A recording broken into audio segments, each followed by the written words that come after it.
आदाब सलाम। मैं हूँ चांद हसन और आज हमारे साथ एक ख़ास मेहमान हैं professor Amitabh Srivastava, central university of Rajasthan, जो सामाजिक विज्ञान के डीन हैं वहाँ पे।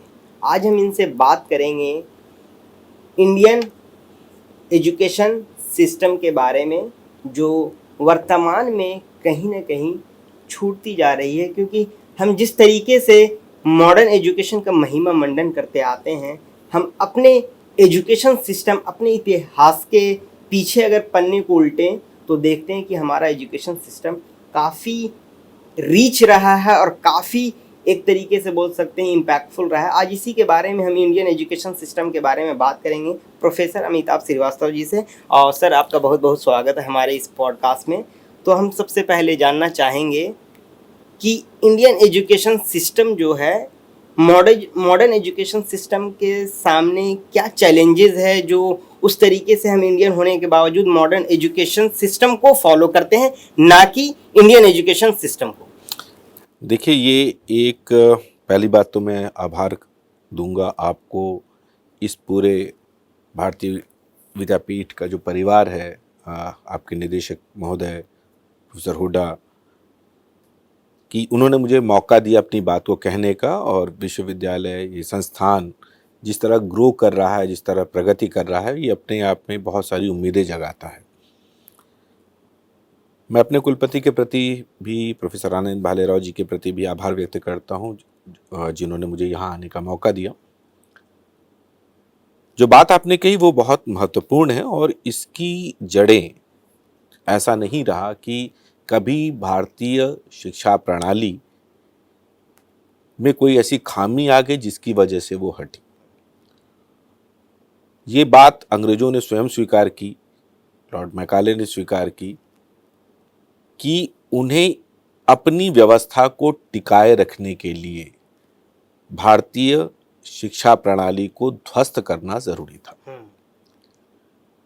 उसके सामने, क्योंकि वो मैकाले स्वयं कहते हैं, अपनी संसद में कहते हैं कि हमें ऐसे क्लर्क चाहिए जिनके दिमाग जो हो वो हमारे हिसाब से चले, खाल के रंग के हिसाब से वो भारतीय हो सकते हैं।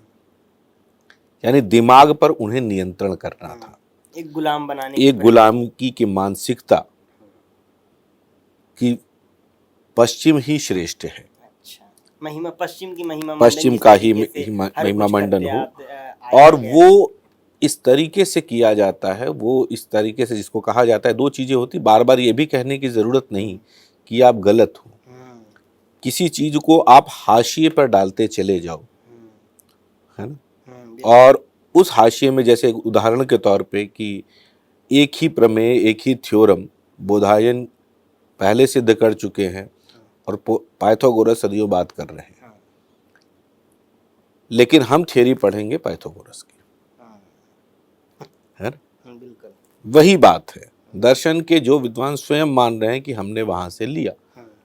अगर हम परमाणु का ज्ञान ले रहे हैं, परमाणु के अंदर का स्ट्रक्चर पे बात कर रहे हैं, तो कणाद मुनि वैशेषिक दर्शन में वो लिख चुके हैं, लेकिन एटॉमिक थ्योरी में उनका जिक्र नहीं आएगा, और कहीं आएगा तो भी वो इतना एक लाइन के तौर पे, जिसको मैंने कहा ना, एक हाशिया, हाशिए से भी को भी जितना भी आप सिकोड़ते चले जाए, यानी मुख्य धारा का जो विमर्श है, मुख्य धारा की जो चर्चा है, जो एजेंडा सेटिंग है, उस एजेंडे में वो नहीं है ना। मतलब इकोनॉमिक्स में जिस व्यक्ति ने अर्थशास्त्र अगर लिखा है ना, उस व्यक्ति के इकोनॉमिक्स की जो थ्योरीज होंगी, जिस तरह से राजतंत्र चलता है, व्यवस्था कैसे चलती है, जिस व्यक्ति ने प्रैक्टिकली जमीन में एक व्यक्ति, एक चंद्रगुप्त के सहारे साम्राज्य खड़ा कर दिया, उसकी राजनीति पर चर्चा नहीं होगी, चर्चा होगी मैकियावेली पे, है ना। तो ये जो चीज है, ये जो किया जा रहा है कि हाशिए में, या उसको ऐतिहासिक उल्लेख भर करके बात खत्म कर दिया और खेल चला दूसरा। अब जैसे दूसरा सवाल है मेरा ये है सर, कि आज हम आज़ादी के 70 साल पार कर चुके हैं, और तब अब जब हम आज़ाद हैं और सारी चीज़ें हमारे इख्तियार में हैं, सरकार हमारी है, चीज़ें व्यवस्थाएं हमारी है, तो फिर हम अपने एजुकेशन जो इंडियन एजुकेशन सिस्टम को हम इम्प्लीमेंट क्यों नहीं कर पा रहे हैं। हालांकि बात होती है आज भी लेकिन अगर हम ग्रास रूट लेवल पे अगर हम इस पे काम करना चाहें, क्योंकि जैसे गुरुकुल सिस्टम है वो शुरू से ही हमारे एक इतिहास में विद्यमान रहा है और वो कई चीज़ें उससे रिलेटेड प्रचलित भी है, तो हम इसको कैसे ग्रास रूट लेवल पे इम्प्लीमेंट करें? कोई इसका आपका रोड मैप या कोई वैसा आपका जो आपने अध्ययन किया हो, कैसे हम इस चीज़ों को शुरू से ही अपने बच्चों को दे सके, इंडियन एजुकेशन पॉलिसी के बारे में बताएं और वो सिस्टम को इम्प्लीमेंट करें? देखिए, वर्तमान सरकार, और इसको मैं वर्तमान सरकार ही नहीं, बड़े बड़े शिक्षाविद, हमारे अपने विश्वविद्यालय के जो कुलाधिपति महोदय हैं कस्तूरी रंगन जी, उनकी अध्यक्षता में राष्ट्रीय शिक्षा नीति बनी। और राष्ट्रीय शिक्षा नीति किसी दल की या किसी सरकार की वास्तव में होती नहीं, ये राष्ट्र की होती है। 2020 से इसको लागू किया गया, लेकिन निश्चित रूप से एक झटके में, ये जब राष्ट्रीय शिक्षा नीति बनाई गई तो ऐसा नहीं कि एक झटके में लागू कर दिया जाएगा। और लागू करना भी कोई जिसे कहते हैं कि उसके आज ये स्विच ऑन स्विच ऑफ नहीं है। इसके लिए मनोभूमि बनानी है और इसके लिए हर भारतीय को अपनी भूमिका अदा करनी है कि ये राष्ट्रीय शिक्षा नीति कैसे चले। वो राष्ट्रीय शिक्षा नीति जो बात करती है वो आप देखिए कि गुरुकुल, जो आपने बात कही, पहली बात निश्चित रूप से बहुत महत्वपूर्ण है, लेकिन गुरुकुल का अर्थ ये नहीं है कि आप मतलब जो उनकी वेशभूषा वैसे हो जाए, बच्चे जो हैं वो उस रूप में आए तो भी ठीक है, लेकिन ये आवश्यक नहीं है। मान लीजिए शांति निकेतन की आप कल्पना करें तो आधुनिक सदी में कवि कुलगुरु जो अपने रविंद्रनाथ जी हैं, गुरुदेव जिनको हम कहते हैं, उन्होंने किया। शांति कुंज के रूप में अगर आप देखें वहाँ पर हरिद्वार के अंदर, वहाँ पे आचार्य श्री राम शर्मा ने किया, ट्रेनिंग चलती थी। अभी देव संस्कृति विश्वविद्यालय वहाँ बना। इससे पहले वनस्थली देखे राजस्थान के अंदर, और ये सारी चीज़ें हुई कि जहाँ पर वहाँ पे, और इसका मतलब ये नहीं अलग, पहले वहाँ पे लड़कियाँ घोड़े चलाती थी और आज वो विमान चला रही हैं। उस परिवेश में जहाँ पर गुरु और शिष्य, उसमें आता है गुरुकुल परंपरा क्या है, अगर आप देखें तो उसमें मंत्र आता है कि संगच्छुम संवद्धुम संभो मनासी जानता, साथ साथ बढ़े, एक दूसरे के मन को जाने, संगच्छुम संबद्धुम, साथ साथ बोले, एक दूसरे के मन को जाने। आज के दिन आप ये बताइए कि जो कंपैटिबिलिटी वर्ड कहते हैं, और इसमें स्टूडेंट के अनुरूप टीचर और टीचर के अनुरूप स्टूडेंट, ये कंपैटिबिलिटी बहुत अनिवार्य है। बिल्कुल बिल्कुल। टीचिंग लर्निंग क्या है? Relational activity. हाँ, रिलेशनल ही नहीं, आप ऐसे समझिए कि शिव एक पाद है ना? शिव हमारे आराध्य है, आदिगुरु कहे जाते हैं, लेकिन अगर गरुड़ को ज्ञान देना है तो शिव कह रहे हैं काकभूषुंडी, ये तुम काकभूषुंडी के पास जाओ। कौवा जो तो उनको गरुड़ को ज्ञान देगा, क्यों? क्योंकि खग जाने खग ही की भाषा, जिस ढंग से तुमको इंटरप्रेट करना है, कोई अच्छा बुरा नहीं की बात नहीं है, आपकी जो मनोभूमि है, जिस जमीन से आप आए हो, वो उदाहरण। और राष्ट्रीय शिक्षा नीति हमें अपने उदाहरण चाहिए भाई। हम ज्ञान में, वेदव्यास कहते हैं कि ज्ञान में कोई सीमा नहीं होती। हम ये नहीं कह रहे हैं कि भारतीय ज्ञान परंपरा में आप बल्ब बंद कर दीजिए, लाइट बंद कर दीजिए, जो भी कुछ आवश्यक होगा हम लेंगे, बिल्कुल बिल्कुल, लेकिन अपनी जरूरत के हिसाब से लेंगे, अपने हिसाब से ढाल कर देंगे, और सबसे बढ़कर जो हमारे लोग हैं उनकी आवश्यकता अनुसार देंगे। बिल्कुल, जैसे होता है क्या है कि हम जब ग्रामीण इलाके से निकल के आते हैं और सडनली हमें ग्रामीण पृष्ठभूमि में सब कुछ पढ़ाई लिखाई हमारी होती है, और वहाँ से जब हम शहरों की तरफ जाते हैं तो एक ड्रास्टिक चेंज आता है। बिल्कुल। और वो चीज़ें जो एक ट्रांजिशन फेज होता है हमारे लिए, वो काफ़ी चैलेंजिंग होता है। बहुत महत्वपूर्ण बात आपने कही। अब देखिए, हमारे अवकाश भी ऑस्ट्रेलिया में, हम ही नहीं, ऑस्ट्रेलिया में बच्चों की छुट्टी तब हुआ करती थी कि जब वहाँ पे फल तोड़ने का सीजन होता था। हमारे यहाँ अप्रैल मई में जब समर वेकेशन होता है तो क्या होता है? अंग्रेजों को दिक्कत है, जिस समय गर्मी से हो रही है हमने छुट्टी कर दी, है ना, क्योंकि ठंडे देश से आए हैं, गर्मी बर्दाश्त नहीं होती, हमारी फसल से जोड़ के नहीं है, बिल्कुल, है ना। ये आज तक वो मनोभूमि चली आ रही है।